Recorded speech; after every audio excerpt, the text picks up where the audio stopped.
Padme Hum, Mani Padme Hum, Om Mani Padme Hum, Om Mani Padme Hum, Om Mani Padme Hum, Mani Padme Hum, Om Mani Padme Hum, Om Mani Padme Hum, Om Mani Padme Hum, Mani Padme Hum, Om Mani Padme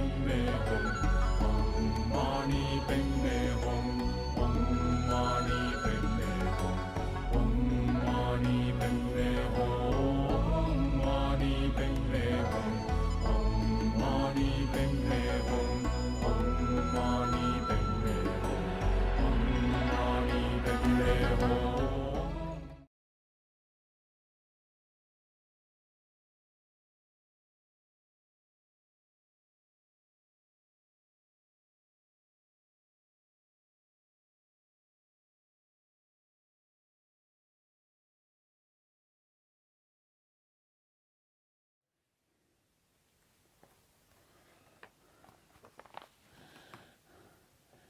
Hello everyone. Good evening and good morning, good afternoon, good past, good present, good three times.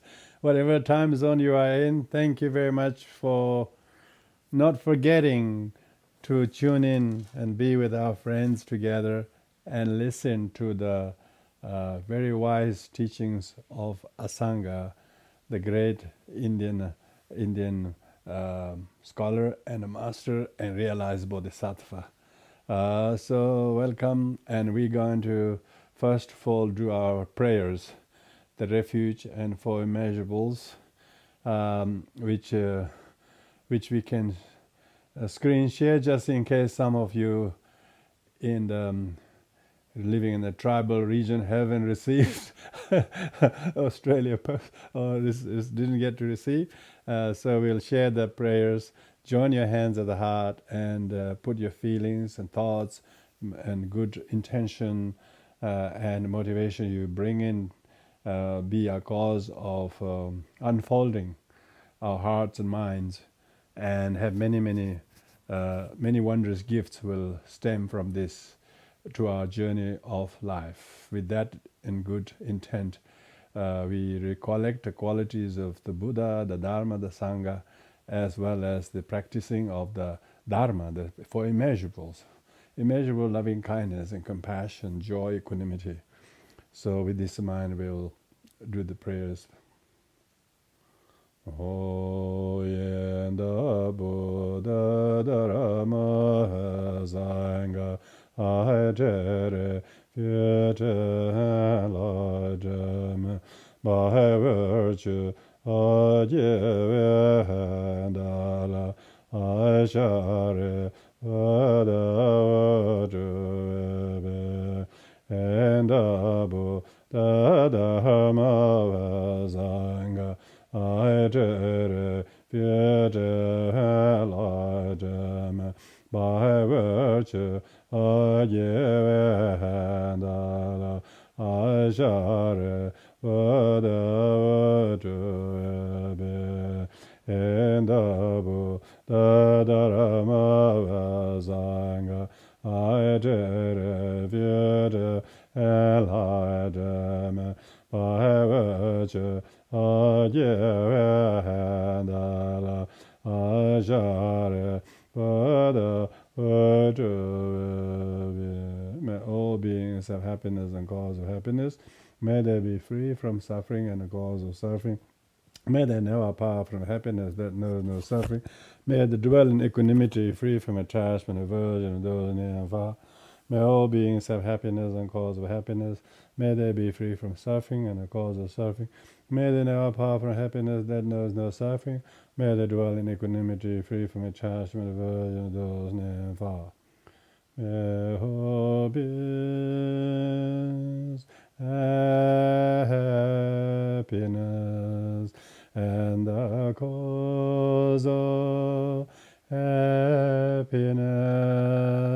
May they be free from suffering and the cause of suffering. Medenewa from the happiness that no suffering mededwa ekunamaji free from attachment and aversion to those near and far, according to the intelligence and predisposition of it, where the Yatan and Dharma, agre love and come go.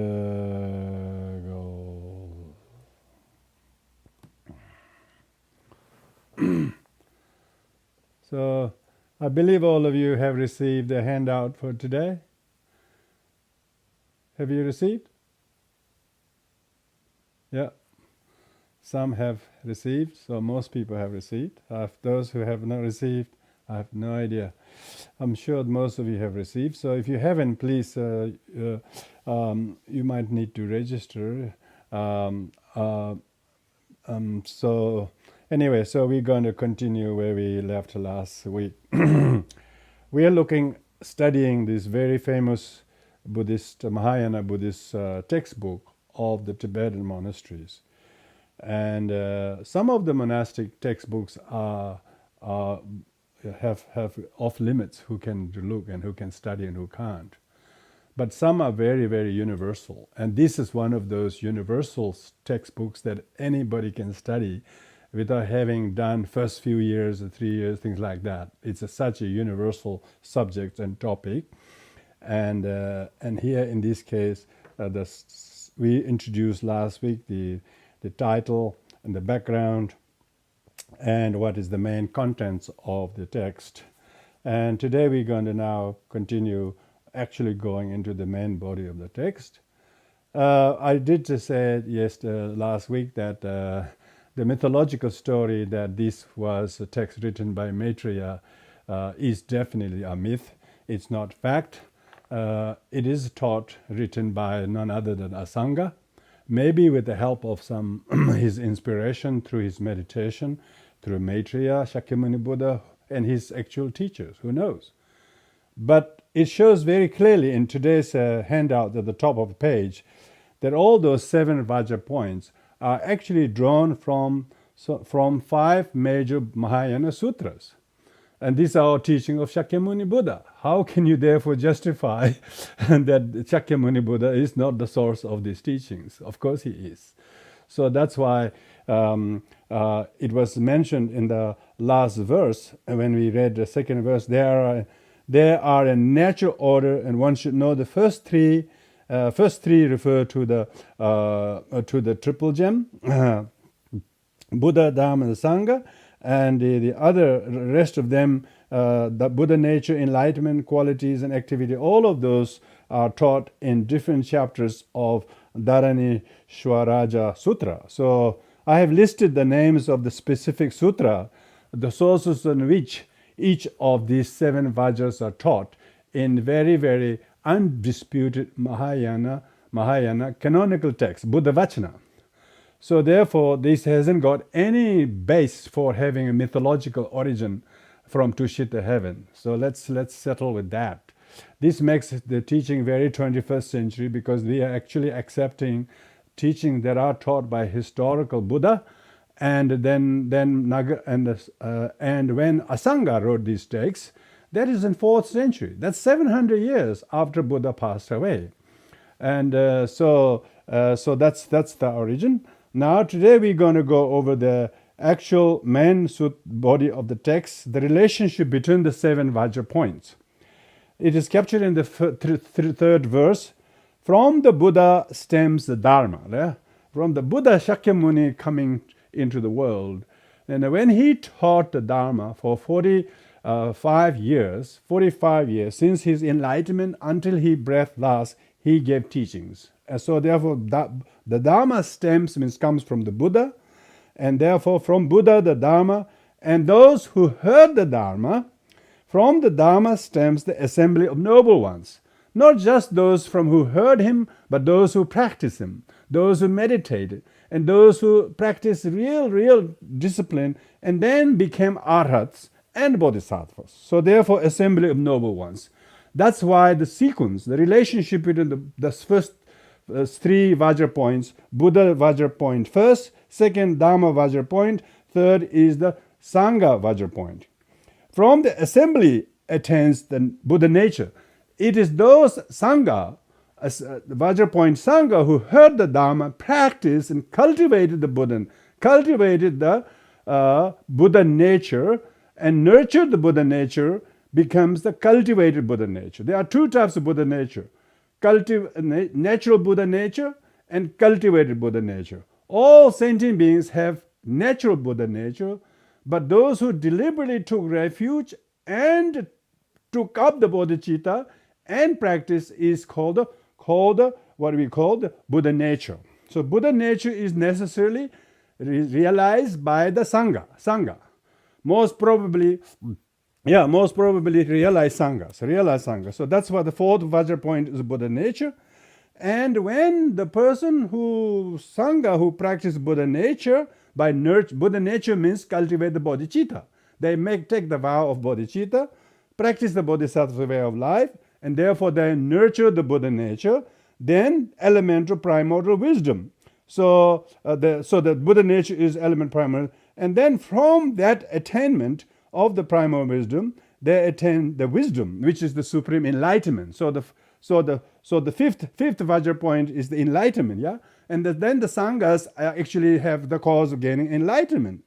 And then when they gain enlightenment, then they possess the qualities. The sixth Vajra point is the qualities that comes from the achieving enlightenment. That's the sixth. And then what does the qualities do? The qualities fulfill the benefit of all sentient beings. That is the activities. The activity is the seventh Vajra point, yeah? So that verse number 3 established the relationship between the seven Vajra points and the sequence in which they are in the order they are. So all the sequences are not random in Buddhism. And so it's not like people think the healing is like R-A-I-N. That's just merely rhyming like that. Nothing to do with that. Vajra points. First Buddha Vajra, second Dharma Vajra point. So these are the sequence in which they correspond. So that's an overview of the whole text. Now the detailed explanation would tell you that firstly we talk about the triple gem. Not only the triple gem are first three Vajra points, but particularly triple gem is the result. And the cause of achieving Buddha gem through practicing Dharma gem by the Sangha gem is the ownership of their Buddha nature, and by cultivating deliberately the Buddha nature, which is the cause. So just like when we say noble truth of suffering is the result, or result of the cause of the suffering is the true origin. Like here, the result is the triple gem, Buddha gem first of all, and Buddha gem comes from Dharma, and Dharma gem practicing Dharma gem, and then by the Sangha, then they give rise to nurture the Buddha nature. So the nurturing the Buddha nature is the cause. So that's the overall explanation. Now we will go through each of the seven Vajra points. So each of the seven Vajra points. And we hope to cover the first three Vajra points tonight. That's the handout we have given. So the first Vajra point is Buddha, the first gem. First gem is called gem because it's very rare. If there is no Buddha gem, there is no Dharma, let alone Sangha, let alone any of these. So because of the coming of the Buddha. So here, Asanga, so I'm not going to go into the traditional comment, oh, here Maitreya says. I'm not going to say Maitreya said because there's no proof Maitreya did. It's Asanga is the one who pay homage to the Buddha. And here in this first verse, he is going to overall give the qualities of the Buddha gem. Homage to the Buddha, the fully awakened one. And who? Fully awakened one is the one who has accomplished all the qualities and who has relinquished all the faults. That's the fully awakened one. And who, devoid of beginning, a middle, and end. So this is talking about the three qualities of having no set beginning from where it comes, and there no middle portion where abide and end, a peace itself. Buddha means a peace, basically. Those three qualities of devoid of beginning, middle, and end is the peace itself. And as the awakened one, he teaches the path. Who is the Buddha, Jim? Buddha is the one who teaches the path. Like Shakyamuni Buddha taught the Dharma by turning the wheel of Dharma incessantly for 45 years. That is immutable. The teachings of the Dharma is immutable by destruction, by war, by destruction of the temples. The teachings and the truthfulness of teaching is immutable. So the teaching is immutable, meaning it doesn't go through changes. It is because it is the truth. Truth doesn't change, and it's permanent. So these are the first three qualities are devoid of beginning, middle, end. Second three qualities are the awakened one, whose teaching is the path that's immutable, permanent, and for the sake of those who realization may gain realization. So those three last qualities are for the ripening other sentient beings. And how does Buddha benefit other sentient beings? While brandishing the excellent sword and Vajra of wisdom. So here the symbol of a Buddha holding a sword of wisdom and Vajra of wisdom of love, he severs the seedling of sufferings and demolish the wall of doubts and the thicket of various wrong views. So this is talking about the qualities of the Buddha's activities of others is while brandishing this sword of wisdom, of love, he severs. The severing is the power. Severing is the power. The wisdom and love and power. These are the three qualities. Severing. So these three qualities of wisdom, love, and severance, which is power, are the seedling of sufferings of sentient beings and demolish the intellectual and emotional walls of doubts. Most sentient beings these days are mainly suffering from doubts. They have very many doubts. They're too smart. But their doubts actually kills them.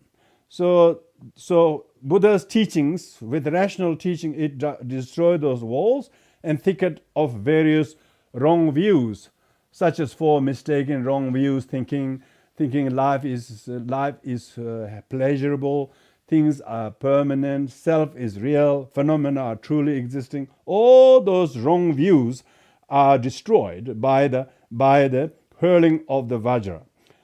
So that is the talking about the all qualities of the Buddha's first Vajra point, the Buddha. So now it goes to explain what those 8 qualities we just mentioned about the Buddhas are. Unconditioned and spontaneously accomplished. It is not realized through erstwhile conditions. Possessing wisdom, love, and power, Buddha possessed true purposes. Now this verse explains those 8 qualities of the Buddha. If you look at the chart at the bottom of your handout tonight, we have actually this meaning of these 2 verses are captured in that 8 qualities of the Buddha. It says unconditioned. Qualities of Buddhas when he ripens himself and others are not conditioned, and they are it doesn't take long time for it to benefit. When it does work, it is spontaneously accomplished, and it is therefore it doesn't need other conditions. It is almost like independent of needing other factors. So those are the 3 qualities of ripening oneself. And then 3 qualities of maturing other sentient beings is possessing wisdom, Buddha's wisdom of teaching of dependent origination and emptiness, as well as his loving kindness and compassion. And not only that, power through which he actually transforms people, changes other people. Therefore, it says Buddha possessed 2 purposes. What are the 2 purposes? Purposes for ripening oneself and maturing the other. So that's why the verse number 4 and 6 meaning of those two verses are captured in that first 1/3 of the chart we have put there. So some dense Tibetan commentary doesn't allow these things, so I put this in this way.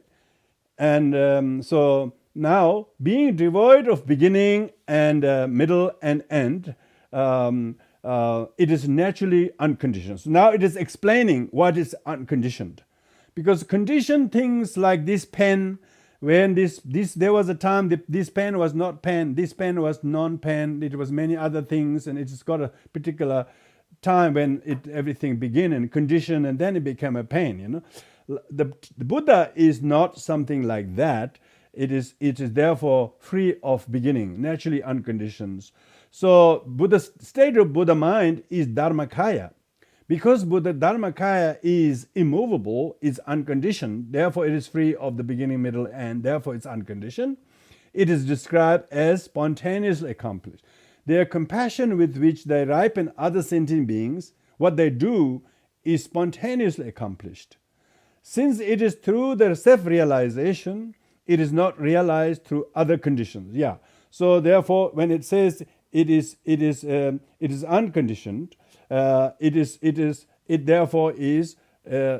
through self-realization. We have to realize Buddhahood ourselves.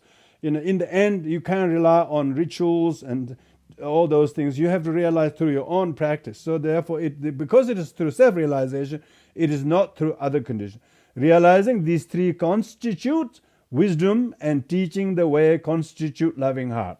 So this is talking about the wisdom, and the loving heart is the compassion with which it goes to benefit others. And this, with the power, wisdom, and compassion, these three, the power is usually symbolized by Vajrapani, wisdom by Manjushri, compassion by Avalokiteshvara. When these three qualities are deified, we have those deities. But these are all Buddha qualities. And with these three, relinquish the sufferings and afflictions. Yeah. So one who has realized the enlightenment has no suffering and no affliction. Because suffering and affliction are cause of suffering, cause of the problems. And when you have the power to uncause the affliction and suffering, you have wisdom to see the emptiness of them, and with the compassion for the temporal situation, how to fulfill them. First three fulfills one's purposes. First three refers to the unconditioned, spontaneously accomplished, and peace, the Dharmakaya. That's in the chart. Yeah, that's in the chart. First three is accomplished for oneself, and latter three refers to love, wisdom, and power. These three benefit others. So these encapsulate what we may call the qualities of the Buddha. Buddha has 8 qualities. So those 8 qualities are what the meaning of these 5 verses are actually captured in the first third of that chart. So that's the Vajra point. To become fully enlightened is very rare to have someone who has all these qualities. And that's why the Buddha gem is the rarest of 3 rarest things. The second Vajra point is Dharma, because it's only after someone who has reached the Buddhahood, and then he teaches the Dharma, and that's why the second Vajra point is the Dharma. That is the second gem. And here Asanga again pays homage to the sun of the sacred Dharma. He likens the Dharma as the sun, and without the sun, the world is in darkness. And when we switch on our mind to remember Dharma, we lift our darkness. So, homage to the sun of the sacred Dharma. It is neither non-existent nor non-existent. It is neither both existent and non-existent, nor it is other than existent and non-existent. This is talking about the 4 extremes of the unconditioned nature of Dharma, defying investigation it is devoid of definitions. He's talking about how difficult it is to fathom the Dharma by ordinary conceptual analysis. So it is devoid of definition. So that devoid of definition is a definition, because there's no definition that no conceptual mind can understand. It is self-seeing and peace. Because Dharma, those people who have Dharma, they actually know how true it is. They believe in it. They can see it without being able to express in ordinary definition or ordinary analysis. You cannot analyze Dharma under microscope. You can't analyze Dharma in listening devices. But person who practice it, they know for sure how correct and how peacemaking cause it is. Possessing the brilliance of immaculate wisdom, this is the Dharma and knowledge, it completely defeats attachment. Dharma has the ability to defeat attachment. Attachment is our fixation and our addiction to things. One who gets the Dharma, one who understands Dharma, the people who have profound attachment and fixation will soon become victorious with their attachment, with their aversion, even however much aggression they may have, however much ignorance they have. So this is basically greed, hatred, and ignorance, the attachment, aversion, obscurity with regard to all objects. So Dharma is the medicine that causes the complete curing of these three fundamental root affliction. So this is a summation of the quality of Dharma. Okay, Dharma also has 8 qualities. So we'll see that they're also in the chart in a minute. The inconceivable, not true, and non-thought. It is pure, clear by its role as antidote. It is free from attachment. So meaning that when people try to use their ordinary mind to think about the Dharma, it's inconceivable. It's almost, your mind is too small to actually conceive the depth and breadth and profound medicine the Dharma is. So, of course, it is conceivable from that point of view, but it is saying that it's not conceivable like ordinary things that people know. It is not true. So it is not true, meaning it doesn't have a duality. It doesn't have a counterpart that it becomes true of. It is in harmony with everything. And it is not your thought. It is non-thought. It is pure. Yeah? Inconceivable, non-thought, non-dual, and non-thought. Non-dual is not true, and non-thought is the state beyond thought. You have to go beyond your thought, And therefore, those are the first 3 qualities. It is pure. It is pure because as soon as you know Dharma, it completely purifies your wrong views, habits, and feelings, emotions, in which one is completely smitten. All of them become naturally purified and clear. It is so obvious when you really see the one functioning of Dharma by its role as antidote. Dharma functions as an antidote to all the problems, suffering, and their causes. Now, it may mean you might be doing mantra, you might be doing recitation. That's outer formative. That's not the Dharma. But what it does, and it has the antidotal effect. It has the effect of reducing, eliminating those sufferings. And it is therefore free from attachment. Dharma distinctively features 2 truths. So Dharma has a true truth, yeah? What we call truth of the cessation and truth of the path.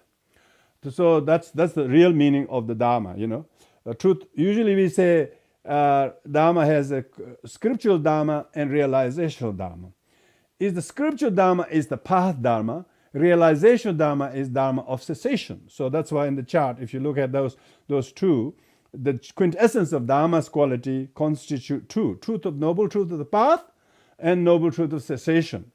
When you follow the truth of the path, and that makes you pure, clear, and effective to remedy your problems when you're following the path. When you're following the path that makes you pure and clear and remediable, then you have the realization of the cessation that is inconceivable. You can't say how it happened. You can't display it to other people. It just is. It is not one. It is not Dharma is one and you are another. No, you and Dharma is completely inseparable. You don't say I'm Dharma, by the way. Don't say that. Dharma is inconceivable. Dharma has no fixed address, okay? So don't say this is Dharma. We can say this is Dharma center, but please don't do that. Dharma is much more than a center. Dharma is much more than you. Dharma is just inconceivable. Remember, it says inconceivable. Inconceivable. Yeah? So I shouldn't be saying much because it's inexpressible too. It's inexpressible too. I'm sure you wouldn't be here if Dharma wasn't inexpressibly so true and so medicine-like. You wouldn't be listening to me. Why listen to me? It wasn't inconceivability of Dharma. So that pretty much really encapsulates meaning. Yeah. And it says here, freedom from attachment constitutes truth of cessation path. Truth of cessation and path. So usually we talk about Four Noble Truths, truth of suffering, truth of origin of suffering, and then truth of path and truth of cessation. So truth of path is the practice, truth of cessation is the result. And what is that? That makes yourself to be freedom from attachment. Freedom from attachment to not just things or people or objects or possessions or opinions, but your wrong views. Self-importance. Self-importance is a big attachment, Self-importance. Self-importance. Freedom from self-importance. And when you have that, you will lose all your sufferings. So when you put the self-importance as a priority first, you will get sufferings. Even you learn Dharma, you still get suffering. So make sure that what is the real purpose of the Dharma is to become free from attachment. And they're talking about attachment to people or things or possessions. We're talking about attachment to your view, my school, my tradition, all this kind of, even Buddhism, within Buddhism, people have this strange bias to traditions or schools, which itself is the most dangerous. Any attachment to me and my and I are cause of suffering. So freedom from attachments constitute truth of cessation. And practicing that is the truth of path. These should also be known by means of three qualities respectively. Yeah, three qualities respectively. Yeah, you have that in the chart. Yeah. Defying investigation. Now this is the Dharma always says investigate. So it's amazing. It's always inviting for you to investigate. But it could not be investigated because Buddha has thoroughly investigated from top to bottom, from inside to out, investigated, but doesn't mean you shouldn't investigate. So therefore people should have a time to settle. Dharma is such a defying our ordinary investigator. We just have to believe in the teaching. Define investigation being inexpressible. Yeah, it is not possible. Buddha himself admitted that after attaining enlightenment. He wanted to express it, but he really wanted to talk about the view of emptiness and nature of reality.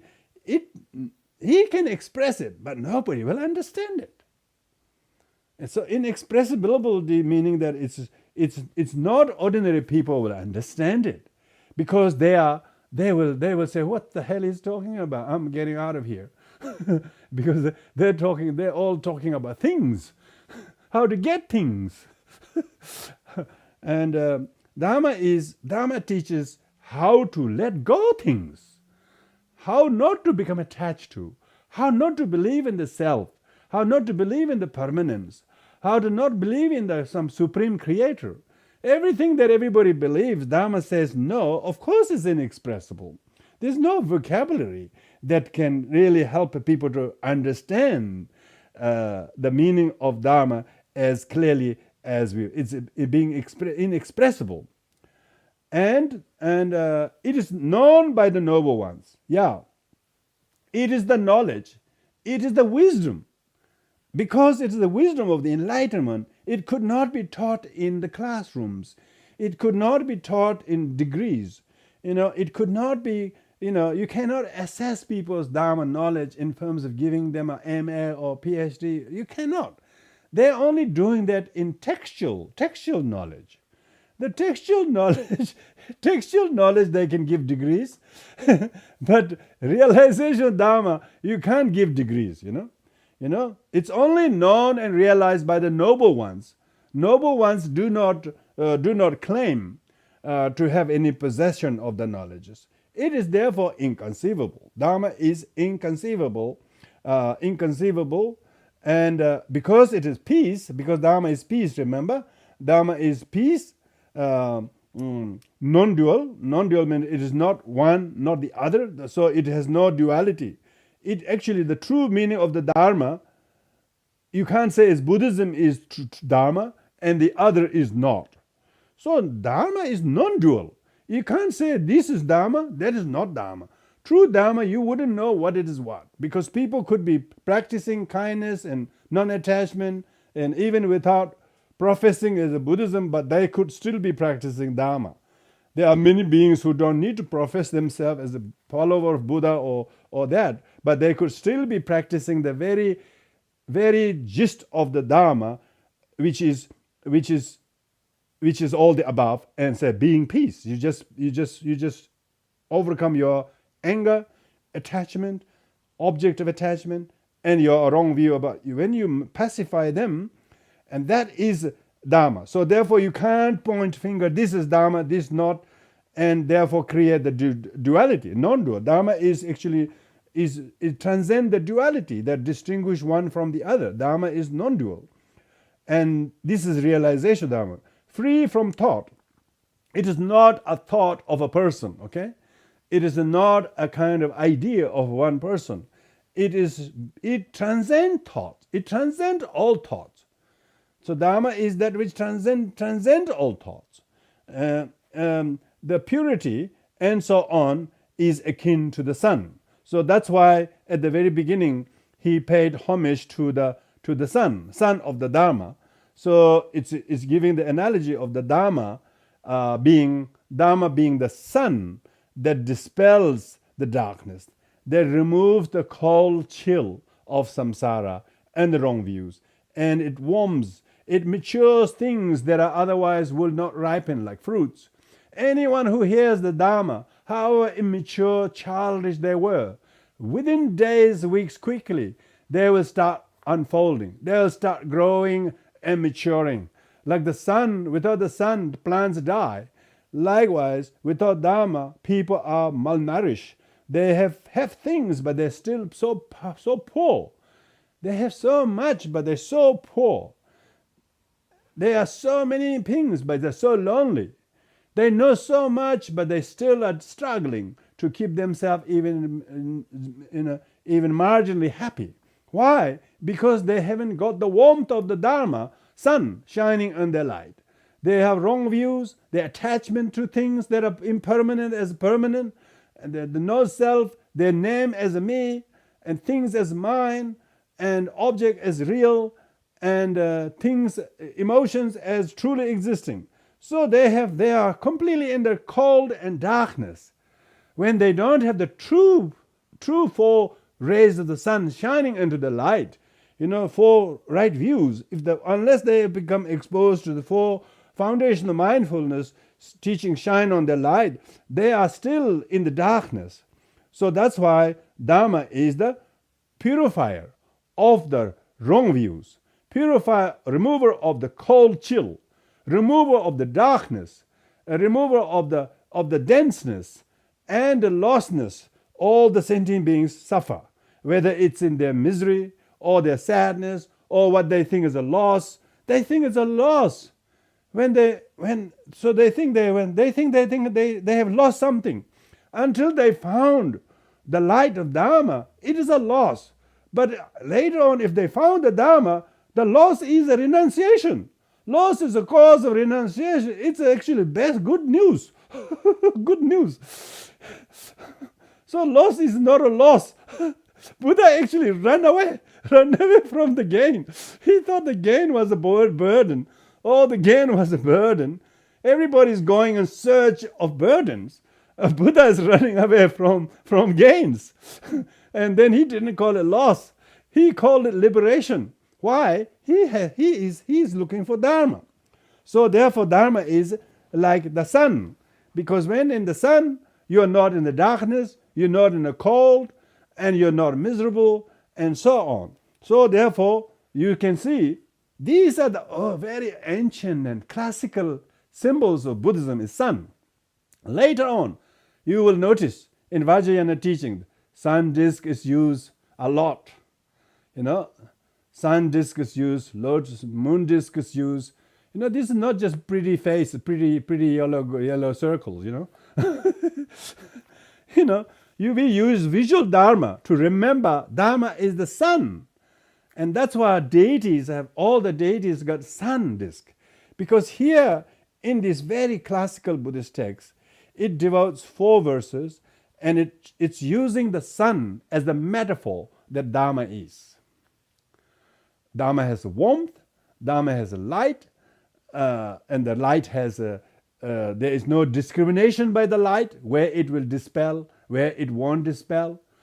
But when the sun shines, sun will be first. When the sun shines, sun first shines on top of the high peak mountains. Do you believe that?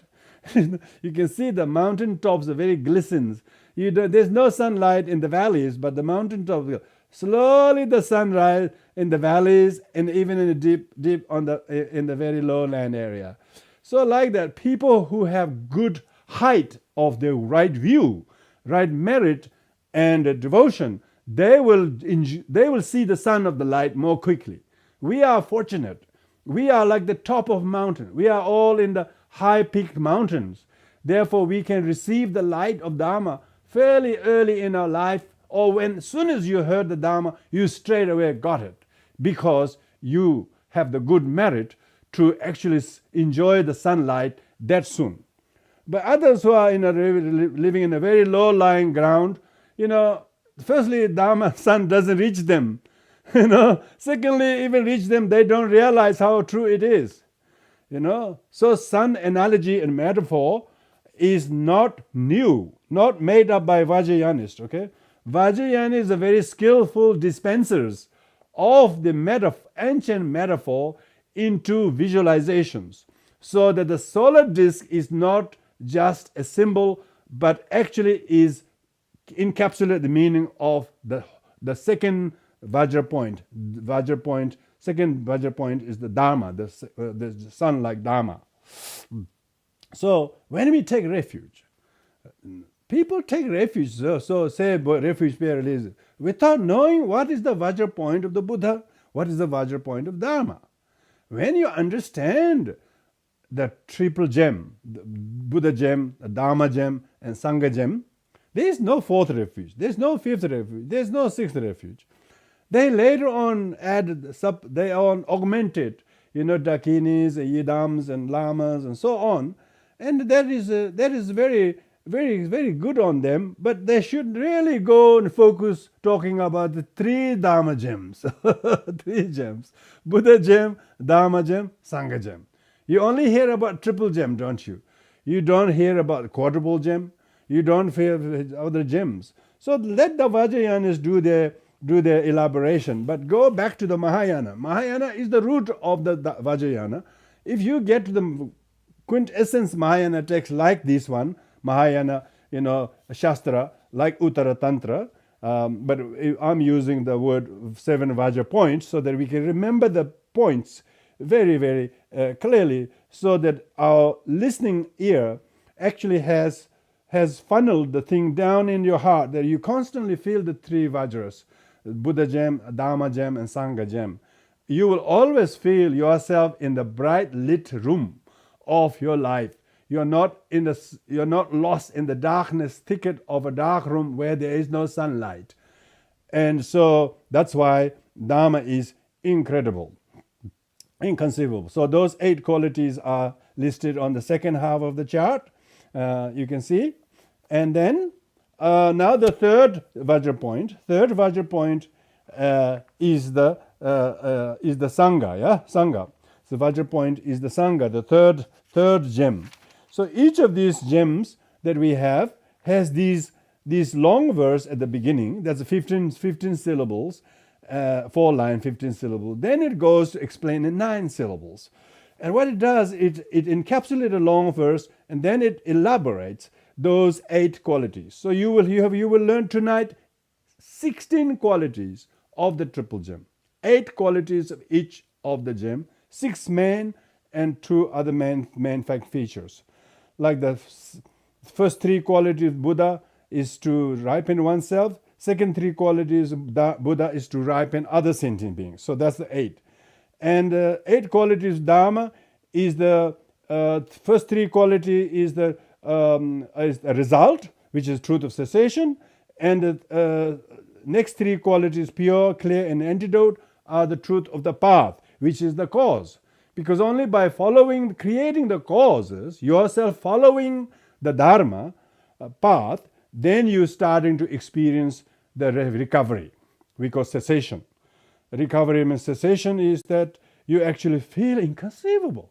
You wouldn't believe how much you have changed over the days, over the months, how much you got freedom, how quickly you lost weight. Was such a wonderful weight loss program.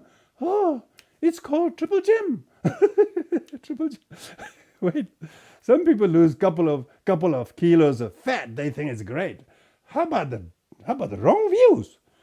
Wrong view fat is not burnable on the treadmills, on the dieting, on all kind of exercise. You have to conceive the inconceivable qualities of Dharma. Then you start losing your wrong views, fixations, self-importance, and then you see the cessation. How inconceivable! You never thought it was possible for you to make friend with something or drop the argument with someone. You never thought it was possible. You thought it was going to take whole life, maybe a couple of lives, in order to forgive somebody, didn't you? You thought you will never forgive somebody. Wait until you hear the Dharma.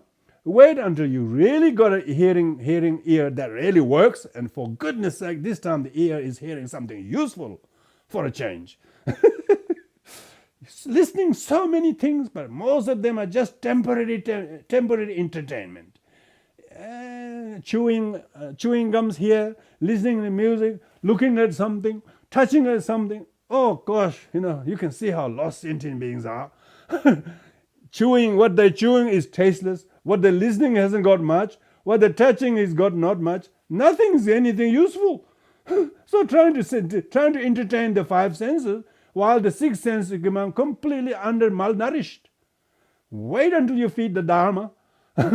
Then it's inconceivable. You can see what is inconceivable. It completely stopped you from such wrong views, cessations. So the wrong view. Your wrong view will cease.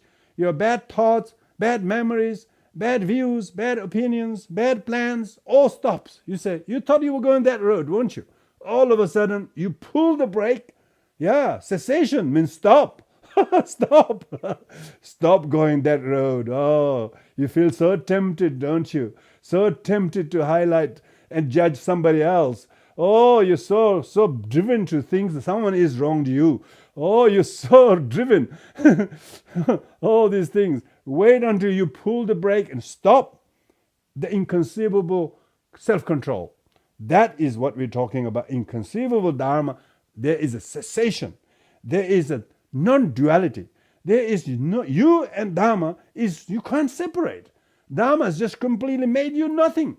And you become inseparable from the Dharma. Non-dual, yeah. You can't say, when did you plan it? It isn't within your range of thought. It wasn't within your range of radar, You never thought you could do this much. It is beyond thought. That is the 8 qualities of those 8 qualities subsumed in that 4 verses we just covered. Okay, now the third one is third Vajra point, the Sangha. The Sangha we call third gem. Homage to Sangha.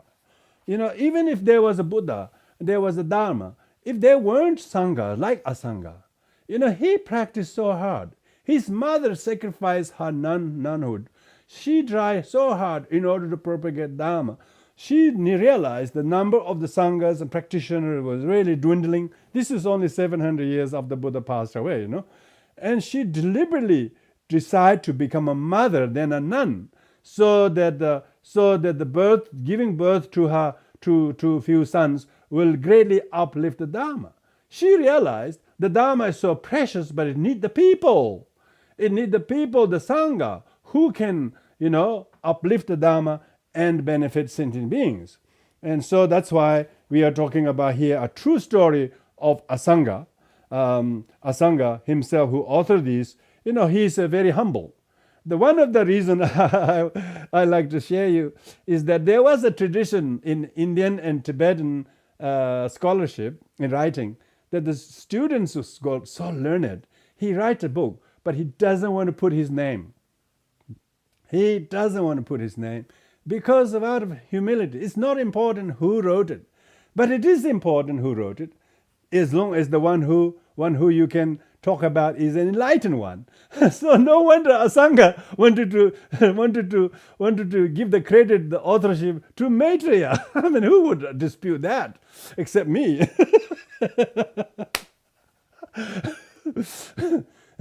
Maybe some of you also dispute that. Yeah. So most people say, wow, that's the writing of Maitreya. Who want to read Asanga's book? He's very clever. Very clever. And there are such things also in Tibet also. There's another Indian Mahapandita called Krishna Shantibhadra. And he wrote a book in Vajra. He didn't want to put his name, as an author. He asked his teacher, can I please use your name? And teacher nodded. But teacher didn't write anything. But the student wrote it. Why? Because he knows the Dharma is so true. It should have an author's name that is a true Sangha. and Asanga was a very, very, very, very sort of humble, and he doesn't want to say he is the one who has this realization, wrote this book, But yet he's quoting all these 8 sutras. I mean, Maitreya doesn't need to quote 8 sutras. Come on, this Maitreya is a Buddha, remember? He doesn't need to quote that because he's yet to come, firstly. So historically, it's a bit of a problematic. But the humility of Asanga, not to put his name down, but putting the name of, I will tell you, his teacher named Maitreya, who is not the Buddha Maitreya. His name is Maitrabala, actually.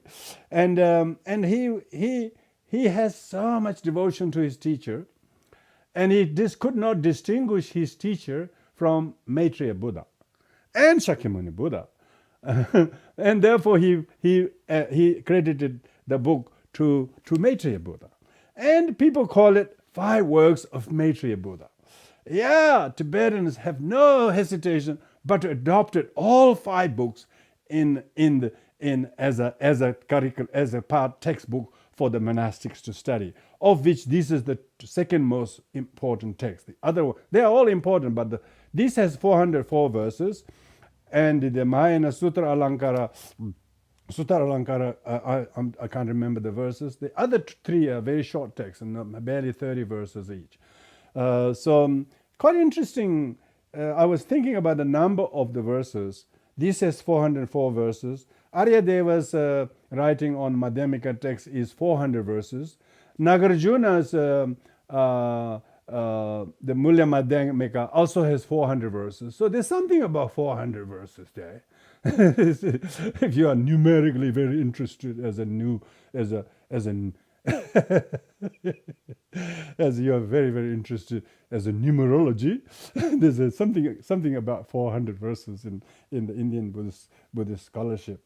Anyway, so because we're talking about Sangha, and Asanga doesn't mean not Sangha, because the word usually is negative. But this Asanga means unobstructable one. Asanga is an unobstructable one. His name is Asanga, it's unobstructable one. So he's a one who reached the eighth bodhisattva stage is one who is unobstructable, who is irreversible. So Asanga actually received the title very fittingly, because he would have reached at least eighth bhumi or so. So he has the amazing humility not to credit himself as author, but. So that's homage to Sangha, and Asanga is saying that. Nature of the mind being luminous. Now this is the individual Sangha member who has got the Buddha gem and the Dharma gem, the refuge in these two gems, and the Sangha.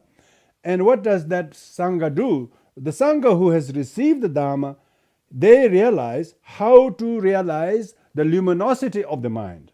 So there's a nature of mind being luminous. Most people don't think like that. Nature of mind is being luminous only by it's witnessed by one who actually meditates and focus and witness and spot and get to know the nature of the mind.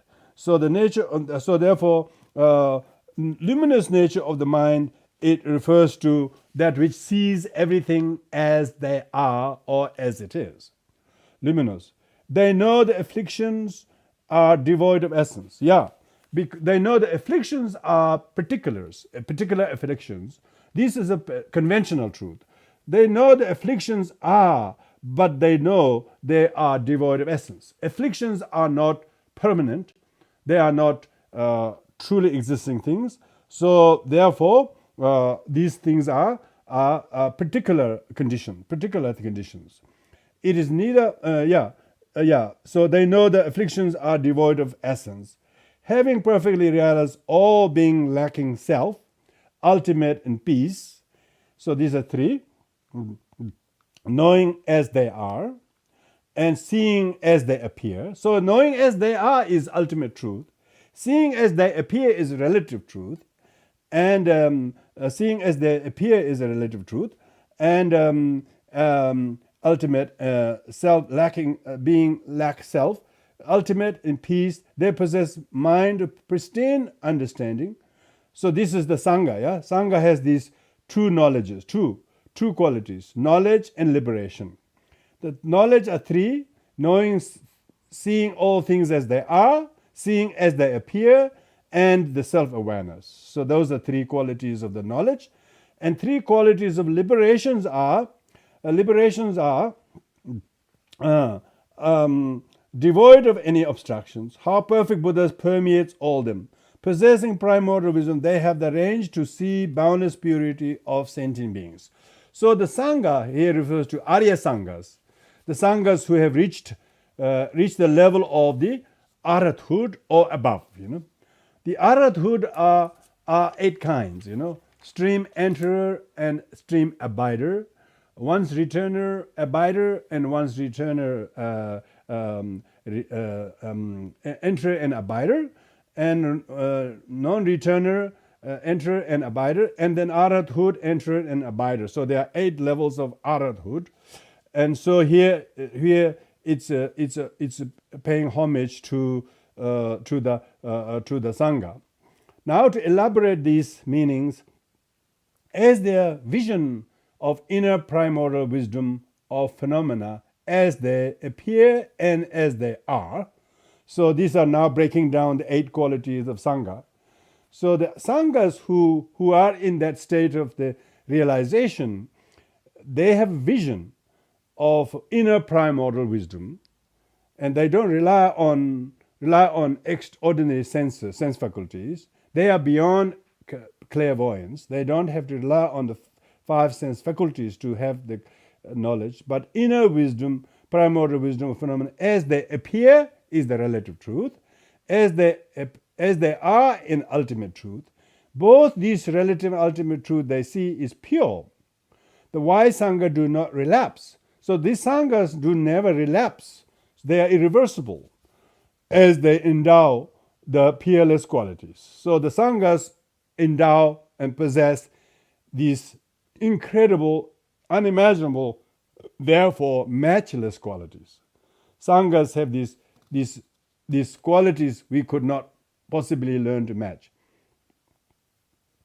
For they realize that beings are true state of peace as they are. So the Sanghas actually see the sentient beings actually are Buddha nature in themselves. The actual dharmata of sentient beings, actual realized nature of the sentient beings, true state of beings as they are is the ultimate. So Sanghas actually see the as they are of all sentient beings.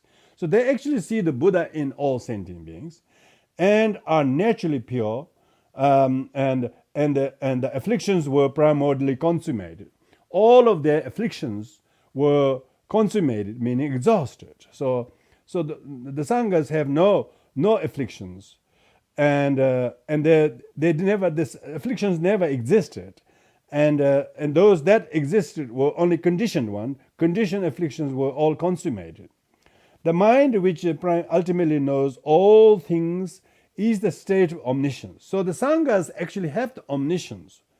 Sangha actually have the knowing that derive from practicing the Buddha nature, and therefore they ultimately know all things in a state of their omniscient mind, seeing that all beings possess this state of dharmata, this state of dharmakaya, is knowing things as they appear. So even sentient beings appear deludedly, angry, whatever. The Sanghas still see their actual, where they appear in an ordinary sense, is that on the relative level, but that doesn't still hinder them from seeing their actual intrinsic nature of the Buddha nature in them. And that's why they could not be disappointed or shaken by things as they appear that is temporary, that are adventitious, that are removable. And because of that, they do not have the tendency to quarrel with the natural appearances. They are all temporary adventitious appearances. So if you as a good practitioner Sangha, if someone is behaving in a way that is really, you wouldn't mind those things as they appear on the temporary. They're only temporary. These too will not last because they do not have any intrinsic nature. Because you're actually seeing the dharmata as they are, and the Sangha has this ability to remain in that state of seeing. Instead of the seeing because they are the seers. Sanghas have different gradation among themselves, but all Sanghas above Arhathood have amazing seeing that is beyond the ordinary naked eyes and ears can probably have a range of. The range is just, usually when you can see on certain distance, you can hear from certain distance, but not further than that. The Sanghas who have reached the Arhathood and various levels, their range is very, very far. So what appears on the surface does not bother them, and because they don't see them as it is, they see them as it appears, is concocted by karma and condition on a relative level, which doesn't have any life to stand on. They are impermanent, they are transient. So therefore, they have this amazing knowledge. The Sanghas have this knowledge. That realization is seeing the wisdom of self-awareness.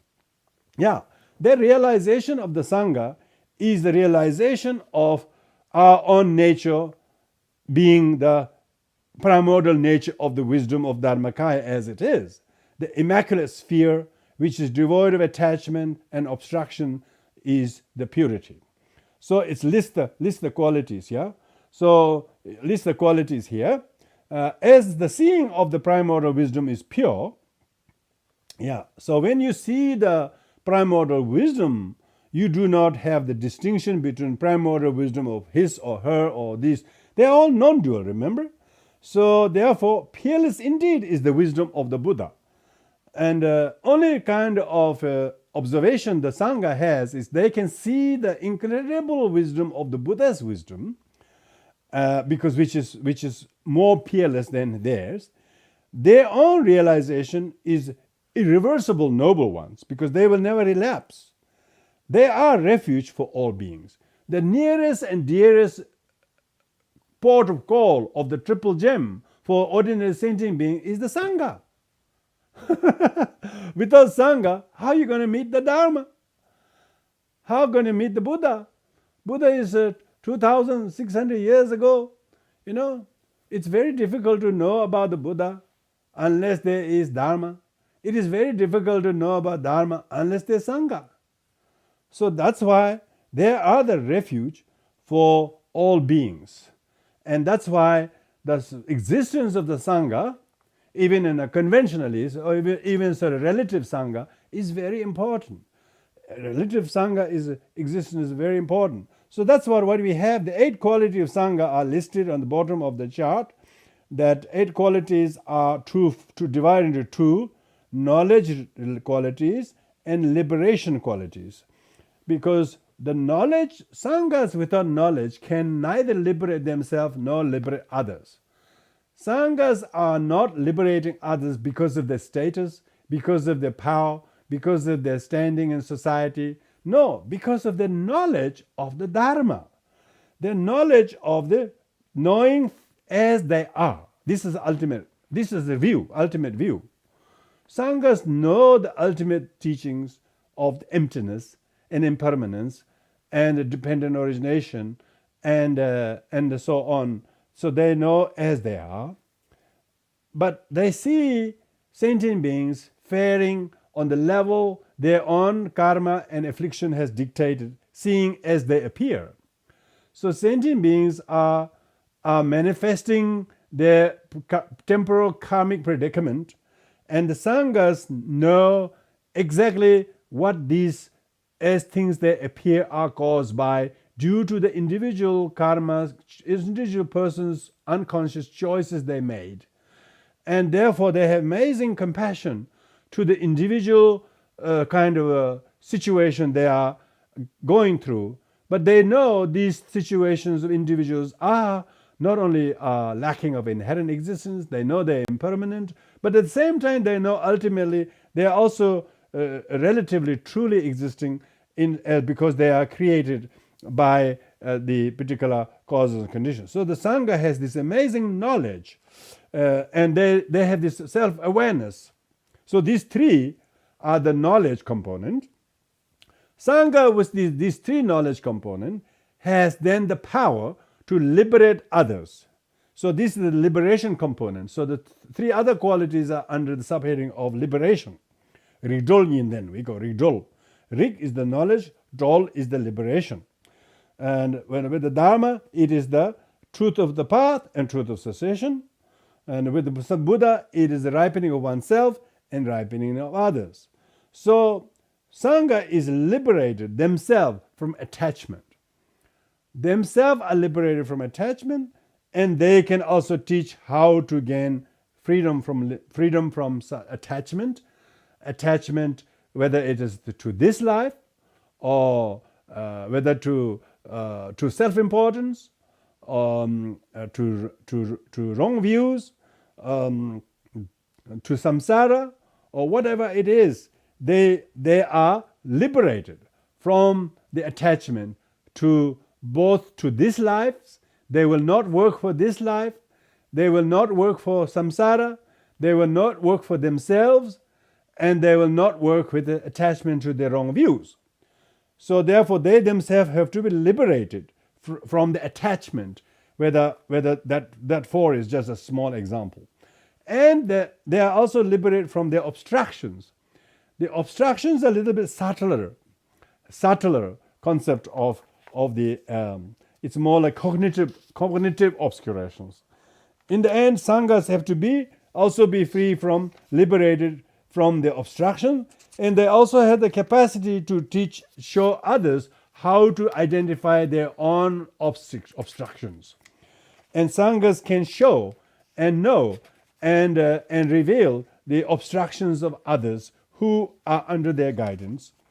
Through their mutual faith in the Dharma, the senior Sangha always have the advantage and greater commanding position to see the obstruction of the neophyte, and therefore teach them how to gain liberation from that. And also this liberation from inferiority. there's an amazing sense of inferiority in people's mind when it comes to themselves try to practice. They always have this strong doubt about themselves' fittingness or aptness or eligibility to practice Dharma. When they match their quality of Dharma, they say, I'm not worthy of this. I'm not good enough to practice Dharma. I'm not good enough to do this. Most people are always looking down on themselves. So the Sanghas have the infinite power to liberate people like themselves from the feeling of poor me. And instead of falling into the pit of inferiority complex, the Sangha has power to liberate people from falling into the dungeon of self-loathing. And so in this way, these 16 qualities of the triple gem, which we have covered in the 11 verses tonight, are all specific qualities of the three first Vajra points: Buddha Vajra point, Dhamma Vajra point, and the third Sangha Vajra point. This thing therefore covers the first three the three Vajra points.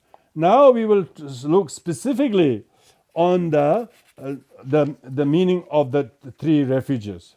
This is a one thing really we should hear, and so we're going to go over that. So this is the verse number 19, the three refuges. Why there are three refuges? Yeah, why there are three refuges, and so on.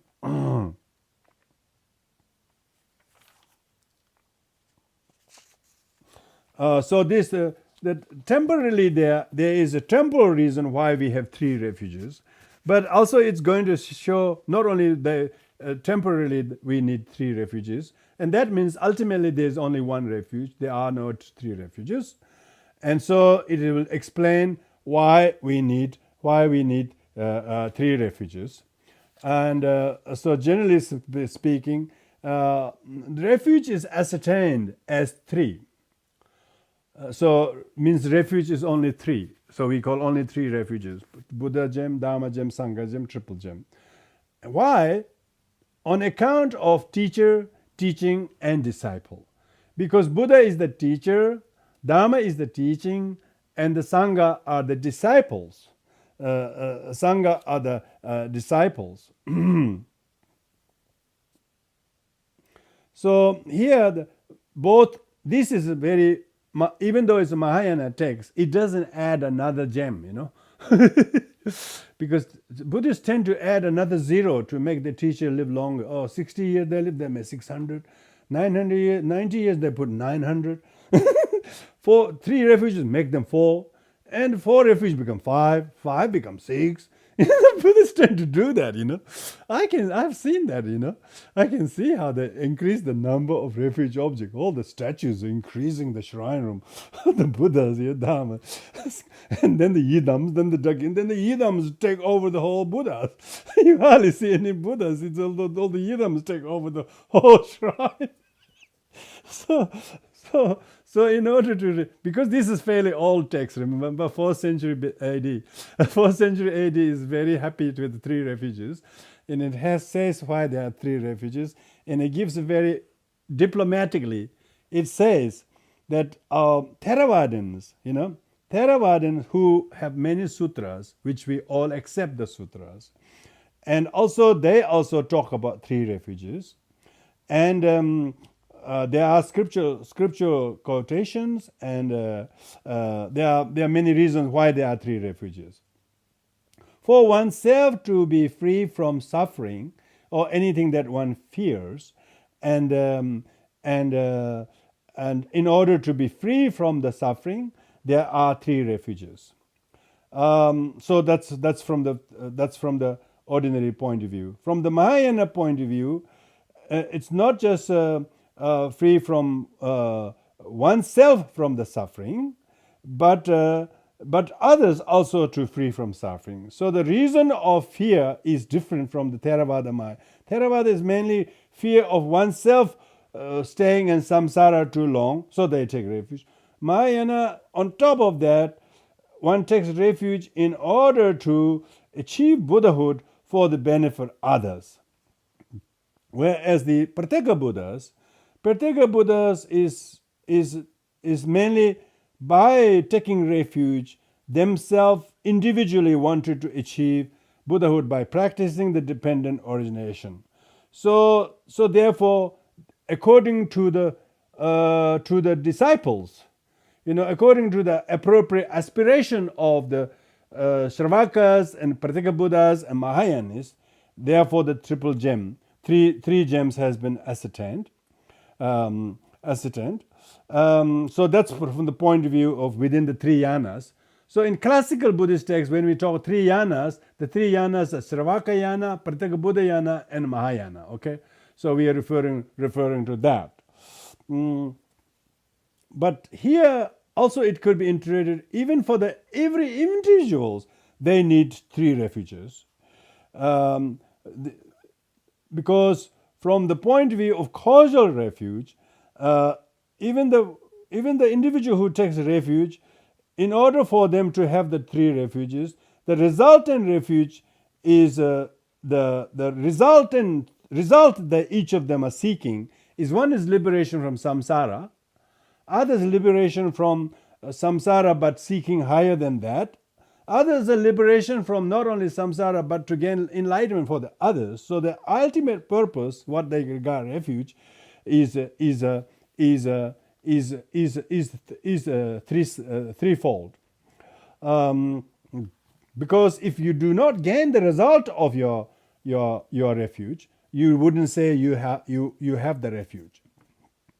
So becoming free from samsara and gaining nirvana will be the result of those people of aspirate with that mentality, and so therefore, whereas those who wish to attain Buddhahood for the benefit of all beings, if they gain that would be. So they may practice the Dhamma, they may take the refuge in the Buddha, Dhamma, practice and so forth. But their ultimate aim, what that refuge is merely free from samsara to gain nirvana, or merely not just free from samsara, but free from abiding nirvana oneself in self to gain the nirvana, but to gain non-abiding nirvana, so as to attain ultimate Buddhahood for the sake of all sentient beings. So in this way, some people mainly take refuge even in the Dhamma to mainly gain higher rebirth. They're not interested in nirvana. They want to go to heaven. They want to go to Sukhavati or something. So most of the pure land Buddhists belong to this category. They are taking refuge so that they want higher rebirth. Nirvana is next port of call. But first they want to get a higher rebirth, which is not a bad idea, because that's their investment. They didn't have a good big capital. That's all they could afford. So the aims are quite different, So in this case, the bodhisattva, when he or she takes refuge, their taking refuge is to attain all the qualities of Buddhahood, and so that they can be of benefit to sentient beings. So the refuge is ascertained three on account of the teacher, teaching, and the disciple. Then the three vehicle, as I mentioned just then, Shravakayana vehicle. Shravakayana means disciples vehicle. Pratyeka Buddha yana means the solitary realizer vehicle. And Mahayana is a great vehicle. Those three vehicles. Three functions, as I mentioned before. The first function of the Shravaka and Pratyeka Buddhayana is to be free from samsara and not fall oneself back into rebirth and death in the vicious cycle of samsara. So the function of taking refuge is to gain nirvana. Whereas the function of those taking refuge in the Mahayana is so as to liberate all sentient beings to attain Buddhahood. So the three functions. And appropriate aspiration. So therefore the aspirations are different. Aspiration of the Shravakayana vehicle is fear and renounce samsara. They want to renounce samsara and householder and possessions, positions, family, and all of that. So their main primary aspiration is to renounce worldly possessions and lead a simple life, so that they can reach nirvana. The appropriate aspiration of Mahayanas is not to renounce only samsara, but self-cherishing. Self-cherishing. Their aspiration is try to renounce self-cherishing. And so that's the Mahayana's aspiration, is to get rid of self-cherishing. When aspiration of fear was the Sravakayana, Pratyekabodhayana, actually they're afraid of samsara. They're afraid of another rebirth. They're afraid of another birth that will have to be followed by inevitable sickness and aging and death. So they're afraid of that. Whereas Mahayana is afraid of self-cherishing. They want to renounce self-cherishing. They're afraid of their self-cherishing. Their selfishness is the true cause of samsara. So they don't want to renounce samsara if the self-cherishing persists to exist for other reasons. So it's superfluous to fear samsara without fearing self-cherishing from the Mahayana's point of view. So the aspirations are different. So therefore, when they take refuge in the triple gem, their aspiration is to overcome self-cherishing rather than cherishing nirvana for oneself, which is almost another. You have to double the work, and so therefore, also when so another aspiration is this the Pratyekabodhayana and Sravakayana sees samsara with disgust. They see samsara as impure, and samsara is squalid and something you don't want to be associated with. So they will try to disassociate. They physically disassociate. They will distance. So they actually wanted to out of sight, out of mind. Whereas Mahayana aspiration refugees, sentient beings with whom they don't try to renounce sentient beings. They actually work with sentient beings. And so the aspiration is not to get away from difficult sentient beings, but work with difficult sentient beings as projection of one's own mind.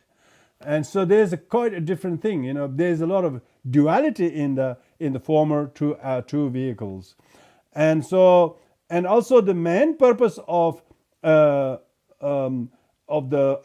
aspiration of the Theravada is renunciation. Mahayana is mainly compassion.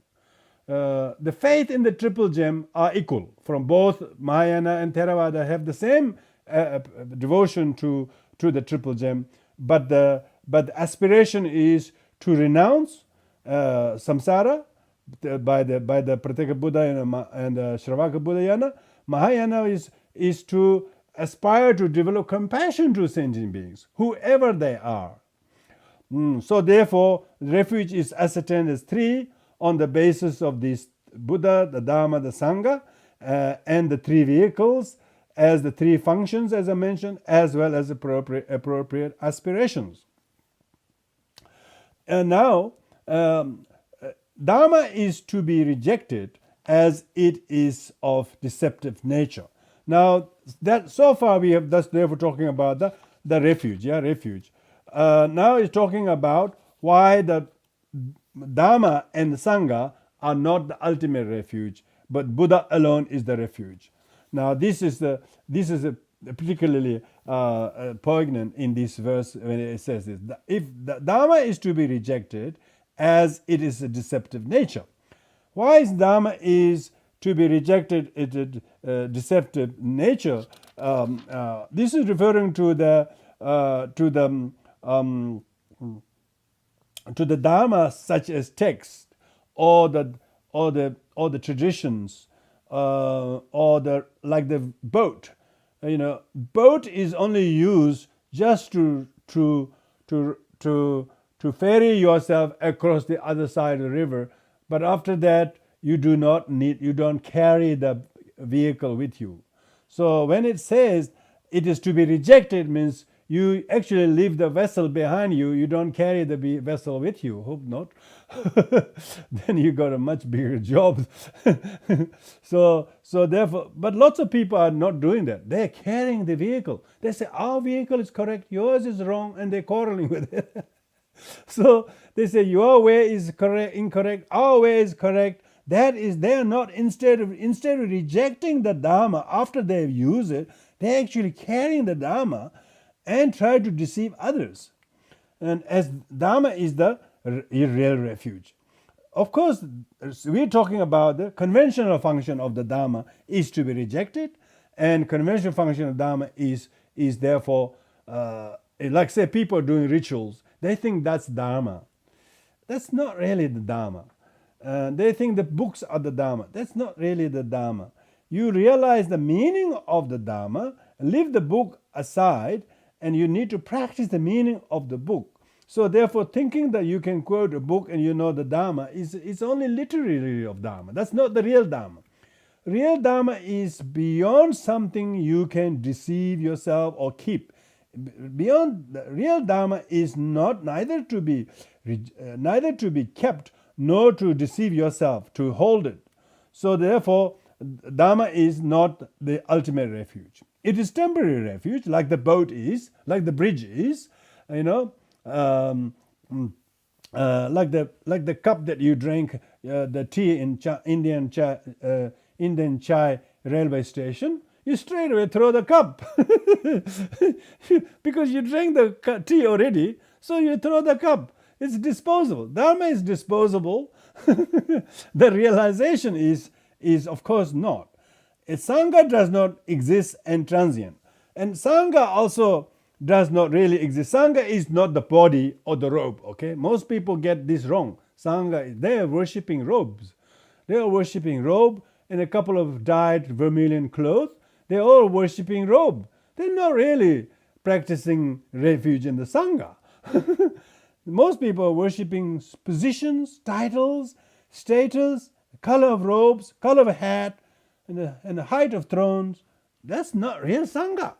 That's status. That's a caste system. That's not real Dharma. That's some kind of other cultures creeping into it to take over the Dharma, take over the Dharma. So the Sangha are not ultimate refuge. They do not really exist. They will come and they die. Sanghas will die and rot before you just as your fellow people. Sanghas are not objects of refuge, ultimate refuge. They are not ultimate refuge. And they are transient. Sanghas are transient collections. They are aggregates. They just like you make a scarecrow and looks like scarecrow. It's actually not a scarecrow. The Sanghas are just symbols we put it, but they are actually transient, so they are not refuge. The reason for saying that Dharma and Sangha are not refuge is an ultimate sense, okay? So ultimately, when the Buddha has attained Buddhahood, does he need to take refuge in the Dharma and Sangha? No. That's what the meaning is. When you gain Buddhahood, you do not need to take refuge in the Dharma and the Sangha because you are the Buddha. But temporarily, of course, they both are temporal refuge objects. Thus, the two aspects of Dharma, the true aspect of Dharma is the truth of the path and truth of cessation. And assembly of noble ones do not represent ultimate supreme refuge. So this has a lot of debates among scholars, and we are not going to go in there because we know that there is kind of a provisional meaning of saying Dharma and Sangha are no refuge means you have to attain Buddhahood. If you attain Buddhahood, then of course both Dharma and Sangha has served the purpose, but they don't remain as your ultimate refuge. So there is no refugee. When there is no refugee, there can't be a refuge object, let alone Sangha and Dharma, because you are the Buddha. When you are the Buddha, you don't take refuge in the Dharma and Sangha because you have realized already. So it is in that context, it is referring to that. And And the Buddha is the soul and ultimate. Now this is showing why Buddha alone is the ultimate refuge. Buddha is the ultimate refuge because ultimately refuge sentient beings, as he is the sage, because he is the actual historical being that is so rare, that which does not occur very often. Without the Buddha, there is no Dharma, there is no Sangha. So ultimately, we too, our soul at ultimate aim is to attain Buddhahood ourselves. He embodies Dharmakaya and is also the ultimate goal of Noble Assembly. Even the Sangha, who provisionally will teach us, show us, they themselves are heading towards become Buddha. If they were already refuge object, then why would they be taking refuge in this Dharma, Buddha, if they already realize their ultimate result? So therefore, when we talk about hierarchy, within the three objects of refuge, the Buddha is the highest hierarchy, and the Dharma and the Sangha are means to attain it. It doesn't mean the Dharma and the Buddha, the Sangha are not refuge, okay? It means that ultimately, there is no need of Sangha and the Dharma when you attain Buddhahood. But for you and me, that's not the case. We need all three refuge. Particularly we need the Sangha.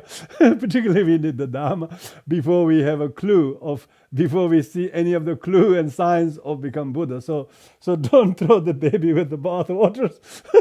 so sometimes when we hear this quotation, people always raise eyebrows. What's they talking about? Without the Sangha, how are we going to go? Exactly. We are on a relative level. So therefore, even Sanghas themselves are seeking to attain Buddhahood.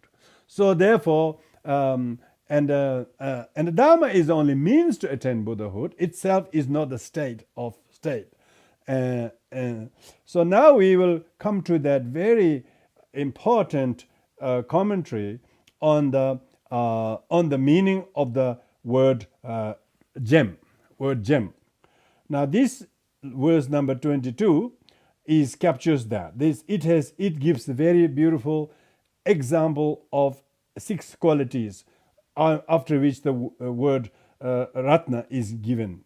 Due to their rarities, means the causes condition for the Buddha to come about is very, very rare. It is very, very collective karma of sentient beings and so on. The prayer and aspiration, the actual would-be Buddha, and a particular realm, all during the Vajra Kalpa or fortunate eon, when all these causes and conditions come together, which is a very, very rare. So first is it uses the word, the meaning of Sanskrit word is Ratna. Ratnana. The Ratna in Pali, in Thai they call Ratana. Thai is very cute, Ratana. Thai really pronounce the vowels very clearly. Ratna. In Sanskrit it's Ratna. In the Pali, Thai version of the word Ratana is Ratana. So Ratana means means it's very rare. So that's the meaning of rarity. Rarity refers to gem, because gems are very hard to find, isn't it?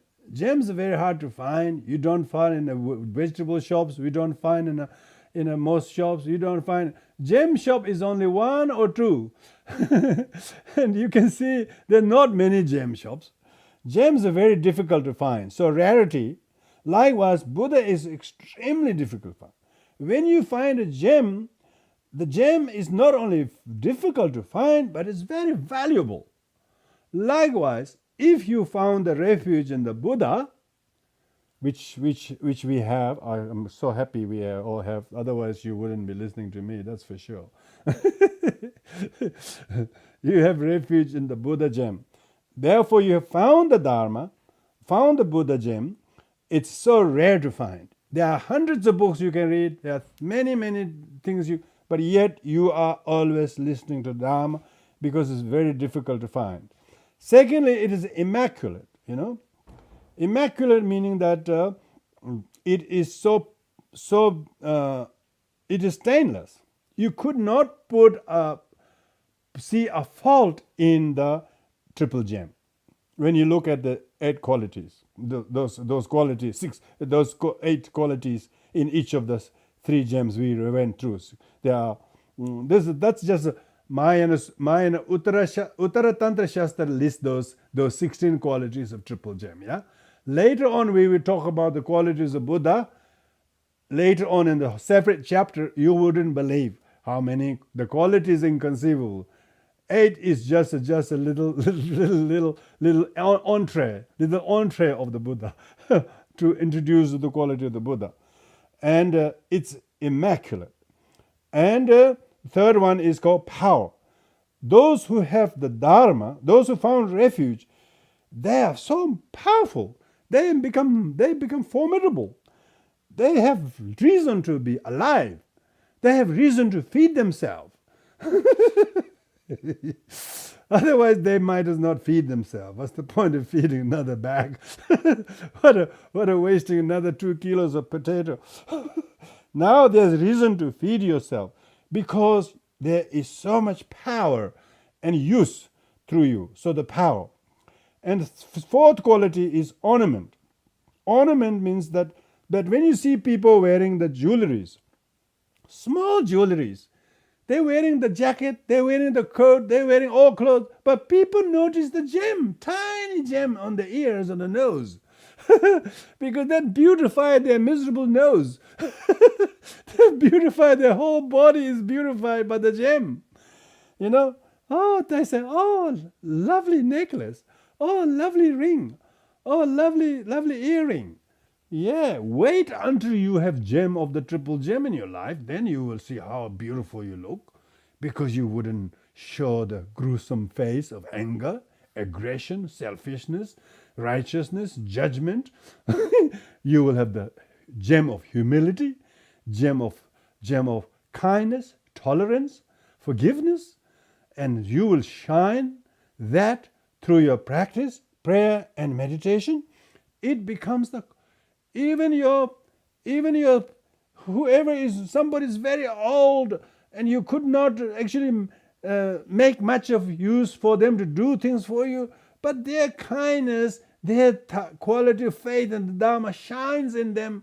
You'll be delighted by their faith in the Dharma, by their kindness to each other, by the gratitude to their parents or devotion to Dharma. It is the most beautiful ornament. You can see people are so poor, but the way they show the loving kindness completely beautifies their whole otherwise wretched heart. The place they look very, very, very, very ordinary, very, very sad, but they live with a lot of joy. That the Milarepa was sitting in this cave. There's hardly anything there. There's nothing in the cave that's worth of going, looking for. And now the word Milarepa just makes everybody feel delighted and rejoice that such a being existed, because he's such a shining example of a gem among all the millions of people, Tibetans who live. He just shines like a beacon. Why? Because he practiced the gem and he realized the Sangha and he attained enlightenment in that very body. So therefore, he's like a gem. We call His Holiness Dalai Lama wish-fulfilling gem. Tibetan call Yishin Norbu. We don't call him like that because of his status, because of who he is, what he does, and what he's teaching, how his teaching touches people. That's the gem. Ornament of the world. Yeah. Why they give U.S. Congressional gold medal? Come on. There's so many simple monks out there. America would run out of congressional medals. Why they give Nobel Peace Prize? Because the works and teachings and life and messages of His Holiness Dharma is shining like a brightest ornament. It doesn't need promotion. His Holiness doesn't have agent. His Holiness doesn't have people who to promote himself. No. It just shines like that. It's so beautiful, it becomes ornament. He represents the Dharma gem. He represents the Sangha gem. He represents the Buddha gem. and ornament of the world. And it is excellent, It is excellent, meaning that it is no comparison. It is no comparison to any gem, any wealth, any power, every other status, whether you become US president for the 3 years, 5 years, even that, all kinds of problems. Nobody can hold that position more than 10 years, however good like Obama they might be. Of course, it's subject to opinions to that also. But the Sangha, like his whole Dalai Lama, his whole life, whole 87 years, he's the gem. His gem from the beginning, his gem throughout his life, and he will be gem. He is always a gem. There is nothing that can match. It's therefore peerless, excellent. This verse in Tibetan. Oh, when someone quotes this, most people cry, because this verse is so beautiful. And that's why they say, that's why we call triple gem. It's so rare to find. It's an excellent. Some are not only excellent, but there are many comparable things. There's nothing you can compare with the Dharma. You look into your safe, you look in your library, you look into your knowledges, what you have, what you own, what friendship you have, and any of the things you have, your whole material real estate possession would match one verse of the Dharma? No. The Dharma is excellent. It's priceless. We call word precious. And they are unchanging. It's not just in summer it is gem, and in winter it's not gem. It's not like that. It's when there is a famine, the gem price drops. When there's a war, gem price rises up. It's not like that. not the gold price goes up, gold price goes down. But the gem of the value of the Dharma is never changing. It's always above everything else. That's why the devotion people show to the teachers is not because the teachers are important, but because they are the workers of the Dharma. They are soldiers of peace. So therefore, the respect to the Sangha, even ordinary Sangha, from the small ones to the senior ones, whatever, we do this because they represent the gem. And this gem is very, very rare. Not only that these gems are rare, but those who recognize them as gem are even rarer. Those who recognize the gem are rarer. They recognize the semi-precious gems and they think they are gems. So they actually don't recognize the true gems. So they're worshipping statues and monuments, and they think these are relics, Real gem is your practice. Real gem is your compassion, your tolerance, your wisdom discerning emptiness. These are the true gems. These are your meditation. You practice the meditation, you can see how much a valuable gem that practice is. So therefore it says here that they are rare and excellence, this triple gem. So this concludes the first three Vajra points. Vajra point, the Buddha Vajra point, Dhamma Vajra point, Sangha Vajra point. We started in the evening by saying the sequential order of all the 7 Vajra points. So the first 3 Vajra points are like that. Now, next week onwards, of course, the first chapter is fairly big because it covers this. The second part of this chapter is all about the Buddha nature, which is the 4th Vajra point. 4th Vajra point is the Buddha nature. We haven't talked about Buddha nature. So now the most elaborate discourse on the concept of Buddha nature is sourced in this Uttaratantra Shastra. Uttaratantra Shastra has 7 Vajra points. First 3 is relatively short, but most important one, because if you don't have refuge in the triple gem, you could not nurture the Buddha nature. You could not awaken the Buddha nature. So therefore, refuge is a must. This refuge is not just a ceremony. This is not just a formality. This refuge has to be, you have to search in your life. We are all seekers. We have to be seekers, and we have found it. You have to realize how precious the Buddha is. That every time you say the Buddha, think of the word Buddha, there is no hesitation, but your two hands go straight away like this. Very good. Straight away go like this. Very good. Buddha. Oh yes. Always, automatically just your hands goes like this. Even you are trembling. Even you got Alzheimer's or you have Parkinson's disease, like this, hand shaking, but still like this. Very good.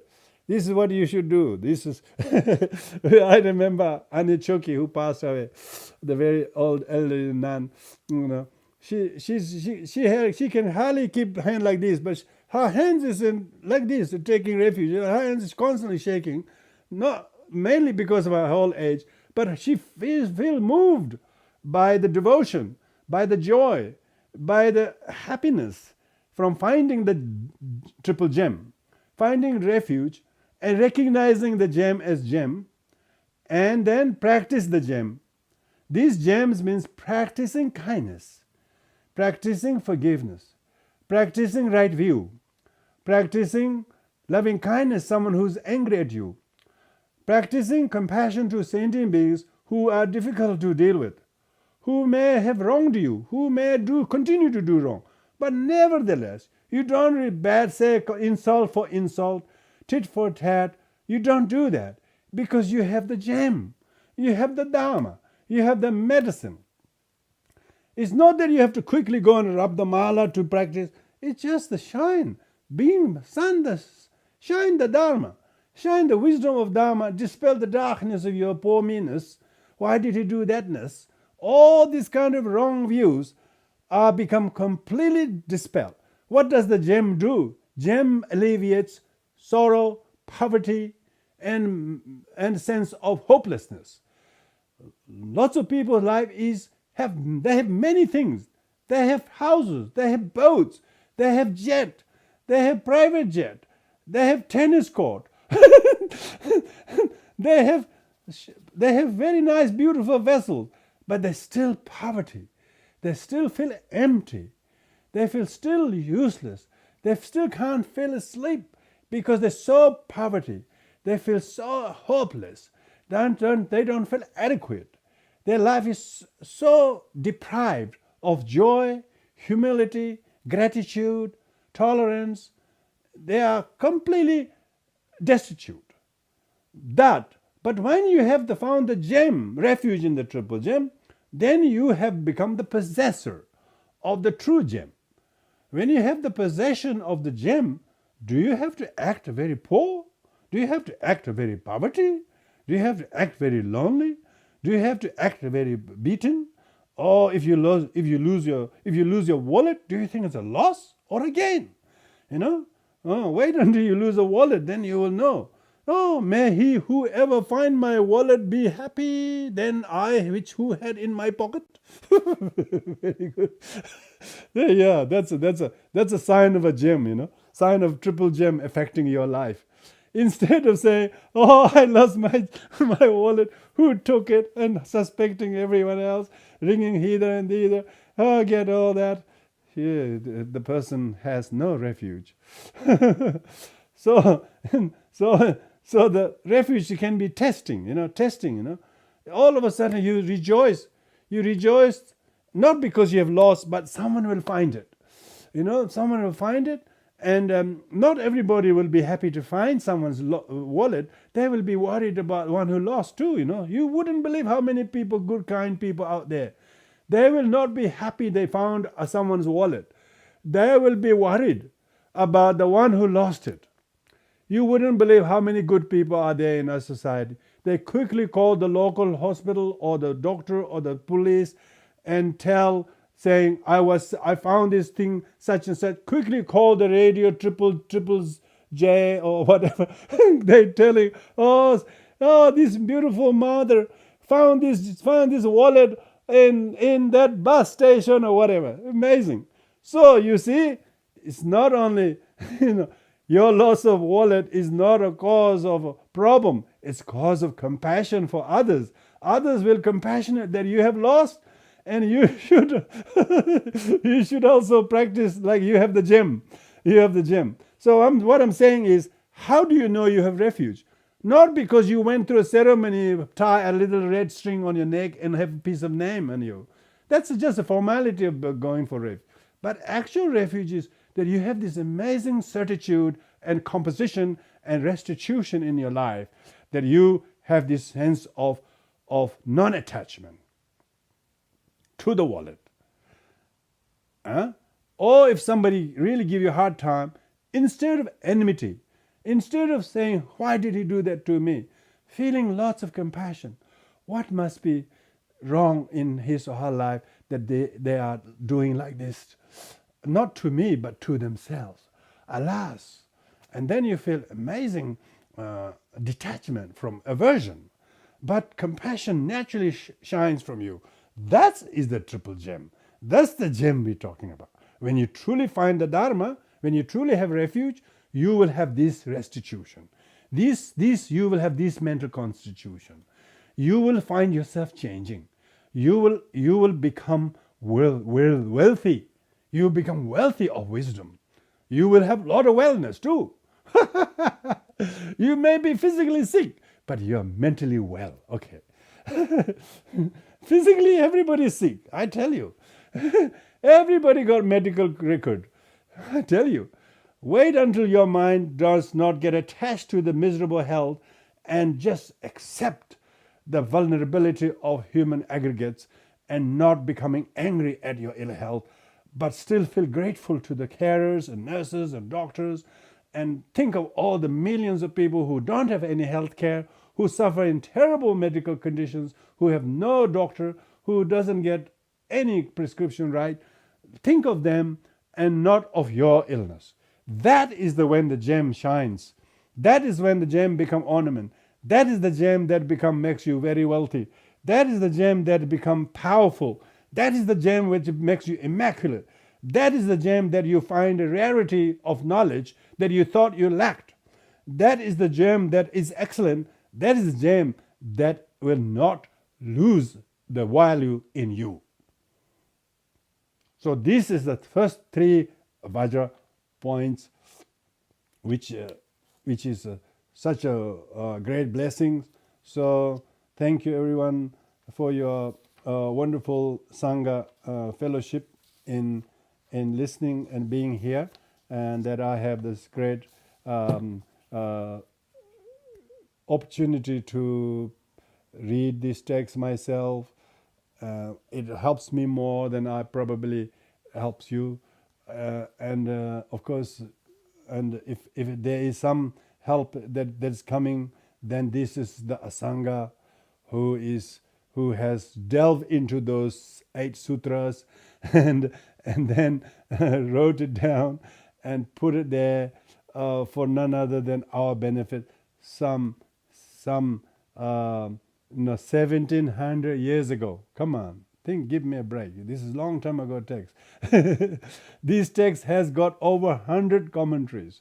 Such a celebrated text written in gold and silver in some places, and the commentaries.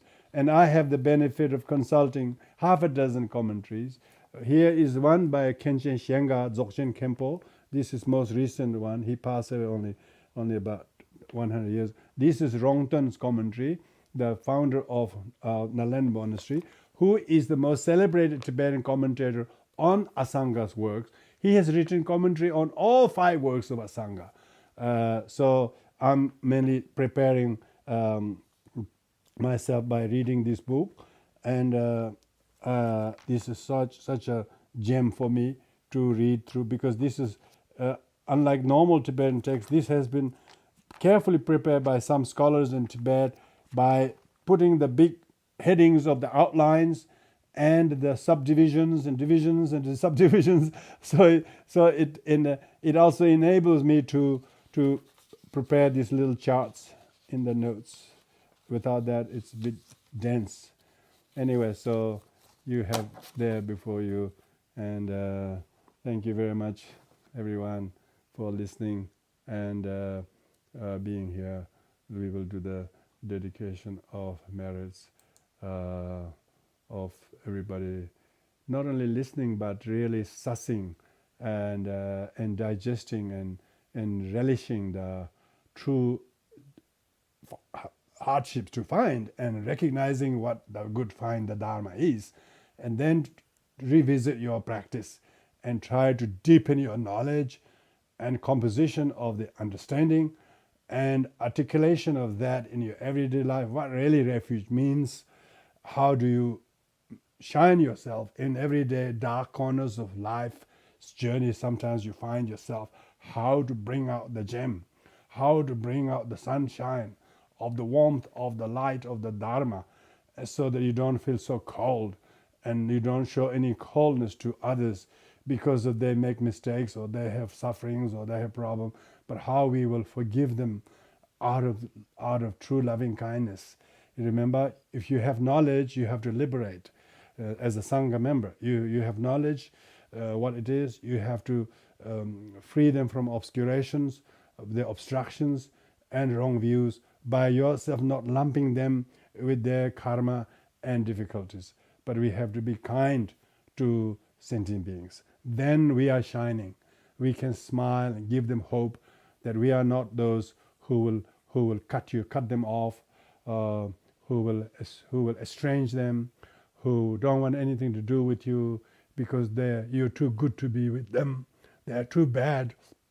How could one who has truly understood the triple gem and have refuge will look with sentient being with such contempt?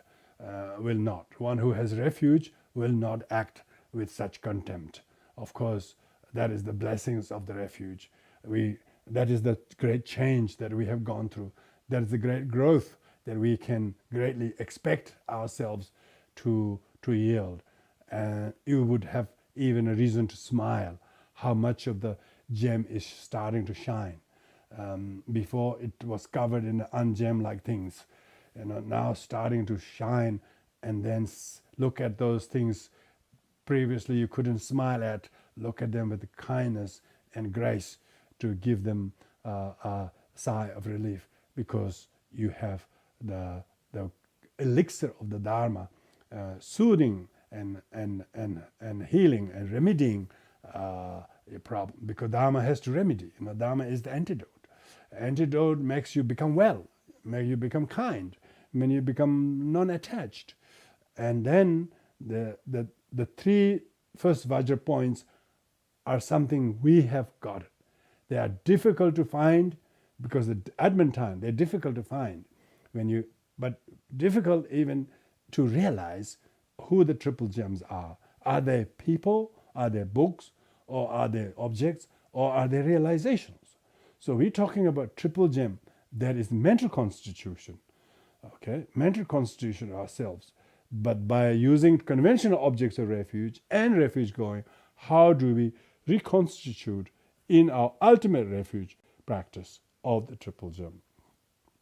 So with this in mind, we will now conclude, everyone. Thank you. We'll do the dedication merits. From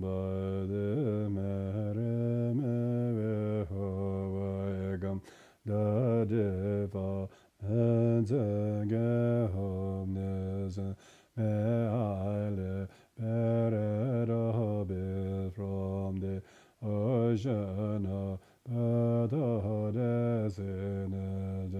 Herenda Mahayana Jiji whatever Mereda Vajra Mehobe Begazela Choedak Mahayana Jiji Courage Manjushrinu Asama Rabara de Laiva Aloe Ode Zambo Asha de Gel de Mere Mede Salembo de Juda Treba Era no Yerazo As membo me jeng frele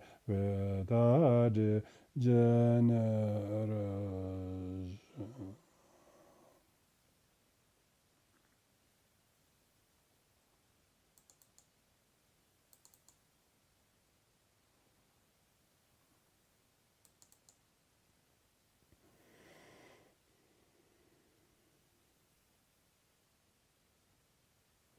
Thank you, everyone.